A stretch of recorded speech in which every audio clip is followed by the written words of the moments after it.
दोस्तों, मैं आपको सुनाने जा रहा हूं अपनी मंडली की सदस्य अंकिता वर्मा की लिखी कहानी 4 ऋतुओं वाला इंतजार। कृतिमा यूनिवर्सिटी की लाइब्रेरी की लंबी कतार में खड़ी खड़ी उकता गई। 1 घंटा हो चला था मगर लाइन थी कि आगे ही नहीं बढ़ रही थी, बल्कि पीछे और लोग जुड़ गए थे। कमरे से लेकर कॉरिडोर तक लंबी रेल के डब्बों की तरह एक के पीछे एक खड़े लोग। कृतिमा को अब लाइब्रेरियन पर खी जाने लगी थी। उस गुस्सैल सी शक्ल वाले लाइब्रेरियन ने लाइब्रेरी ऑफिस का माहौल इस कदर ड्रामेटिक बना दिया था कि मानो वहां जैसे यूनिवर्सिटी स्टूडेंट लाइब्रेरी कार्ड नहीं, वीजा लगवाने आए हों। भाई, सुपरिंटेंडेंट के साइन कहाँ है? इस पासपोर्ट फोटो से तुम्हारी शक्ल तो बिल्कुल भी नहीं मिलती। अरे, तुमने साइन बॉल पॉइंट पेन से क्यों नहीं किया?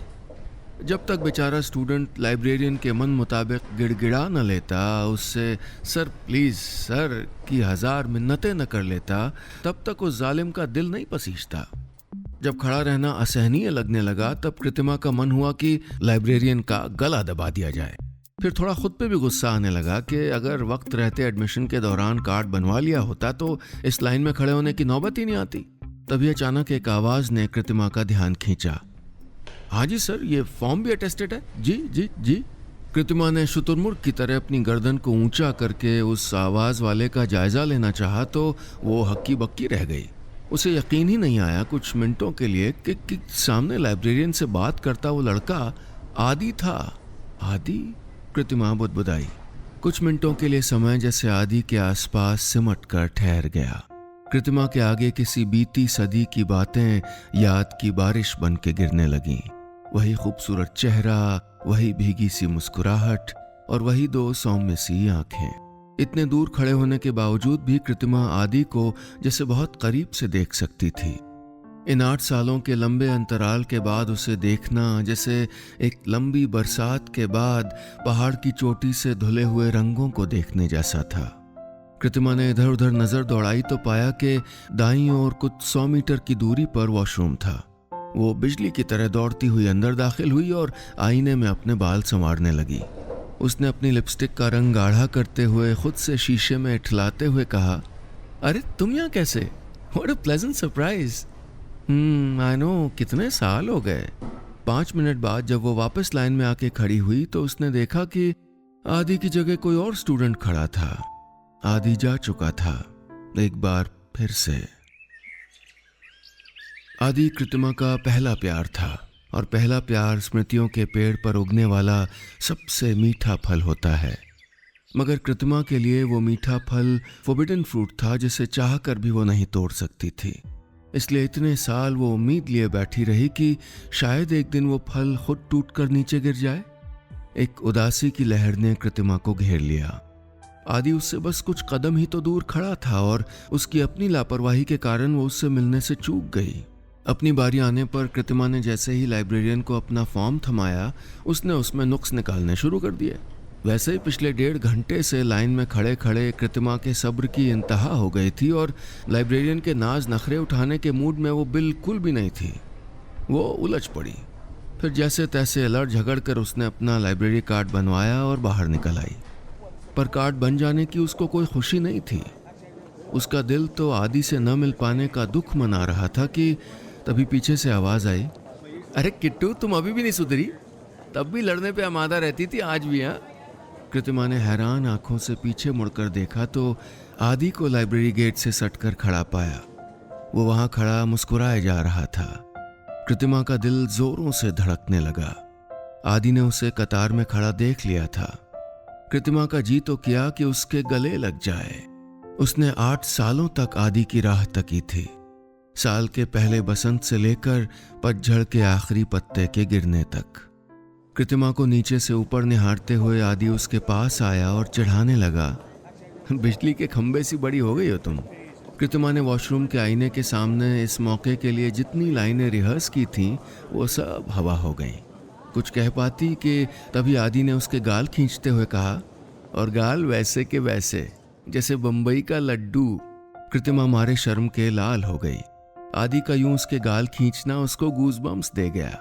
वो दोनों लाइब्रेरी के पास ही एक बड़े से चीड़ के पेड़ की छांव के तले आकर बैठ गए।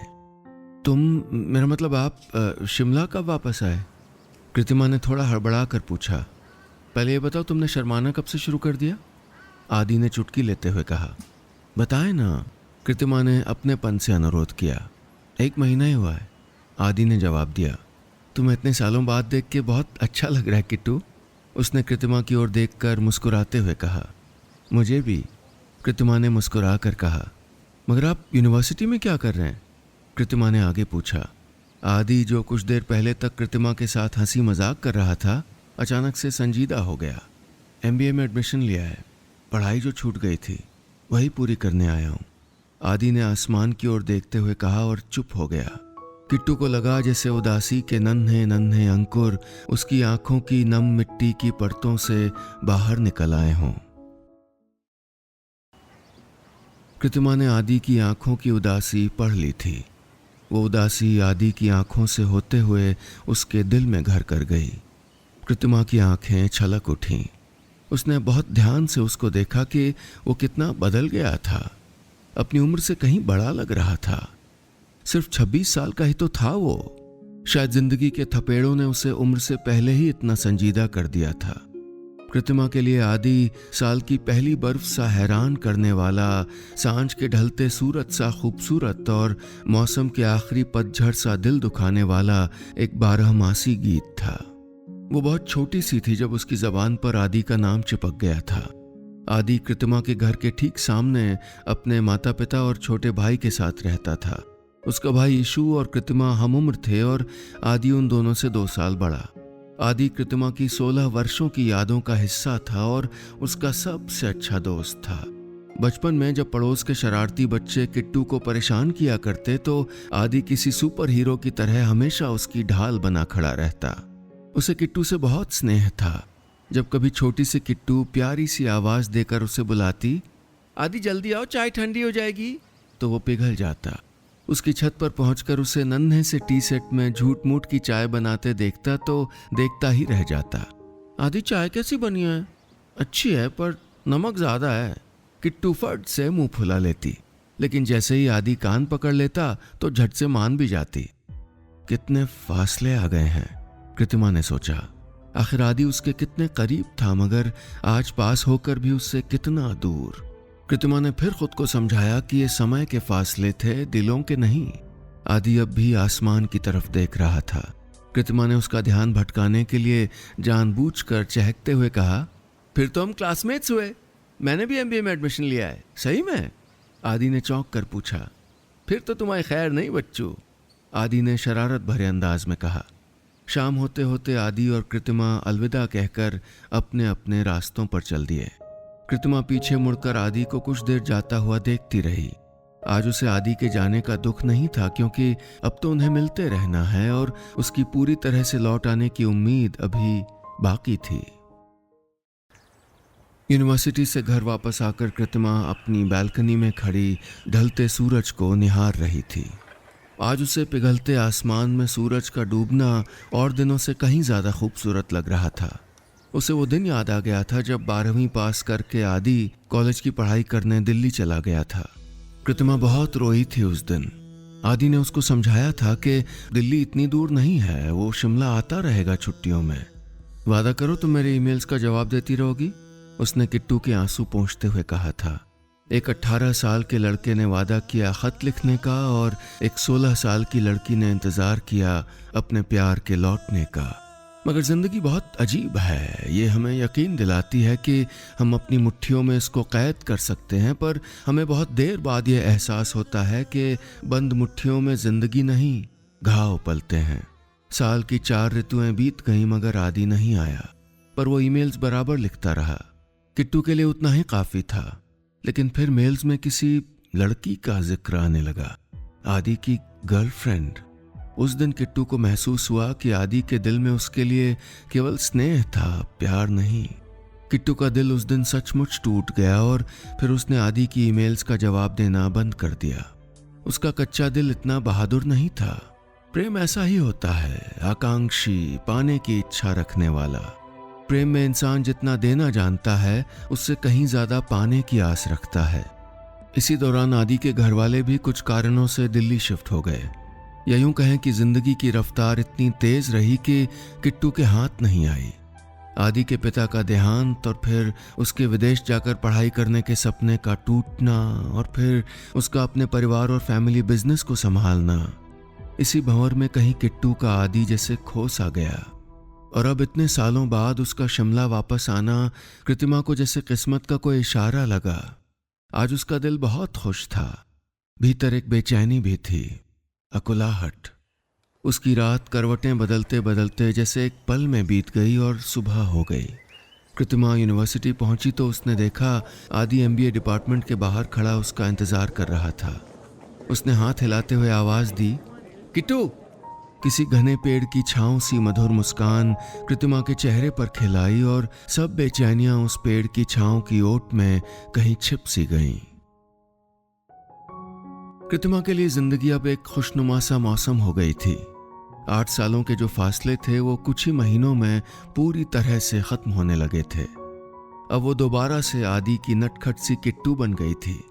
क्लास में साथ बैठना, हंसी ठहाके, एक दूसरे को हरदम चिढ़ाना, फोन पर बातें करना, घूमने जाना, सब जैसे एक सपना सा था। वो देख सकती थी कि आदि की उदास आंखें अब उतनी उदास नहीं थीं। वो आंखें जैसे बोलने लगी थीं। चिड़ियों का चहचहाना, पानी का आसमान से गिरना और हवा का साए साए करना उसको कभी इतना खूबसूरत नहीं लगा था जितना उसे आदि के साथ होने पर लगता। अब कृतिमा आदि को बस बता देना चाहती थी कि वो उससे कितना प्यार करती है, मगर थोड़ी देर बाद ये सोच के वो उदास हो जाती कि कहीं आदि बुरा न मान जाए। मगर वो ये भी तो नहीं चाहती थी कि उसका प्यार केवल एक तरफा बना रह जाए। एक तरफा प्यार के बजाय उसे एक अधूरा प्यार कम तकलीफ देह लगा था। एक दिन आदि उससे बोला, किट्टू कल तुम्हारी ओर चलते हैं, अपने पुराने घर को देखे अरसा हो गया। अगले दिन आदि अपने पुराने घर में था। यादों का एक सैलाब उसे रुआंसा कर गया। एक बेफिक्र और खुशमिजाज से लड़के की सूरत उसके सामने घूमने लगी। कहाँ चला गया वो? ये सोचते सोचते आदि घर की बालकनी से बाहर आया। सामने किट्टू अपने घर की बालकनी में खड़ी थी। वो जोर जोर से हाथ हिलाते हुए चिल्ला रही थी, आदि।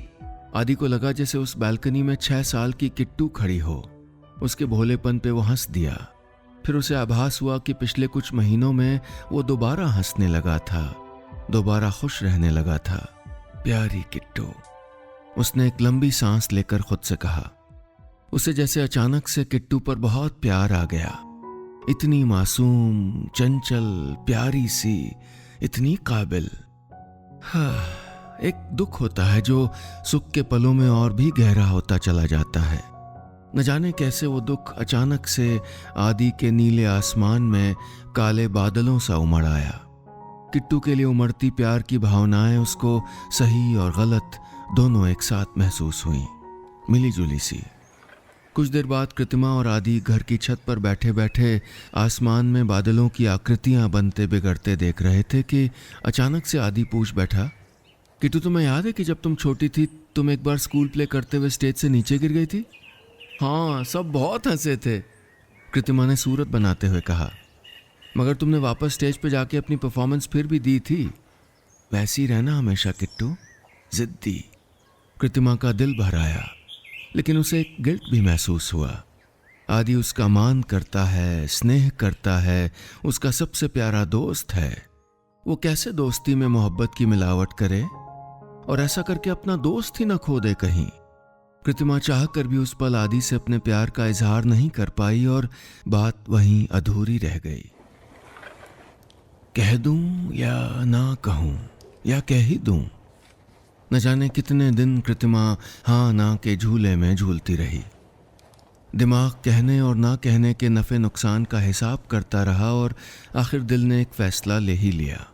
कृतिमा ने आदि के लिए एक चिट्ठी लिखी और उसमें अपने दिल का हाल बयां कर दिया। वो उससे सामने से बात करने की हिम्मत तो कभी जुटा नहीं पाई। MBA का पहला साल खत्म होने को आ गया था। सालाना पार्टी हर बार की तरह ब्रिटिश रिजॉर्ट में थी। कृतिमा को लगा कि इससे अच्छा मौका दोबारा नहीं मिलेगा। उसने सोचा कि वो पार्टी शुरू होने के पहले ही आदि को चिट्ठी पकड़ा देगी। हफ्ते के भीतर पार्टी वाला दिन भी आ गया। आदि कृतिमा को जैसे ही पार्टी में दिखा उसने कोई मौका न गंवाते हुए उसके हाथ में चिट्ठी पटक दी। अब ये क्या है? आदि ने कंफ्यूज्ड होकर पूछा।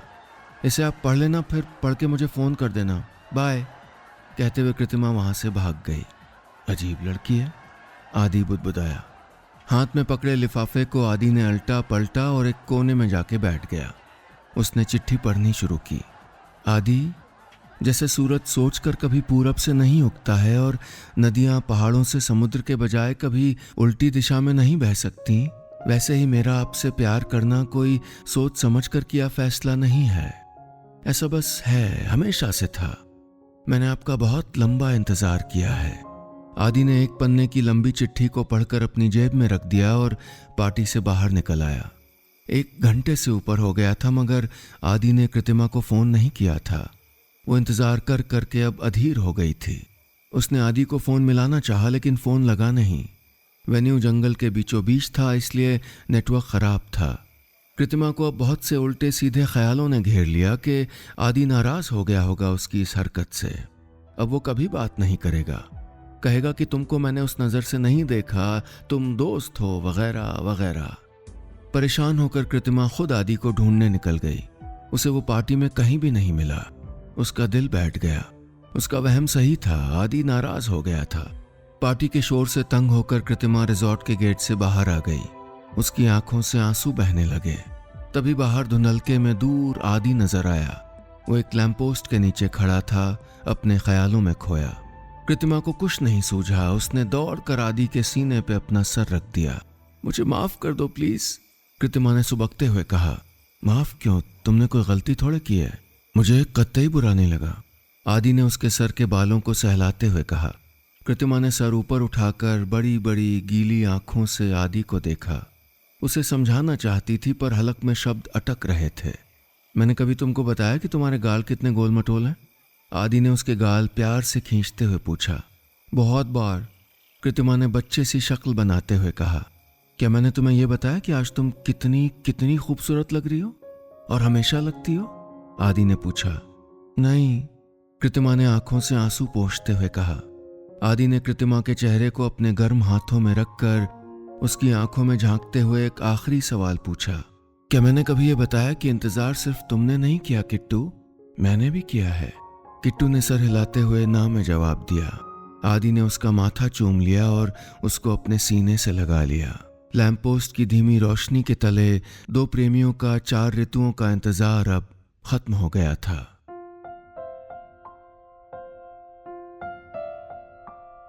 बस इतनी सी थी ये कहानी।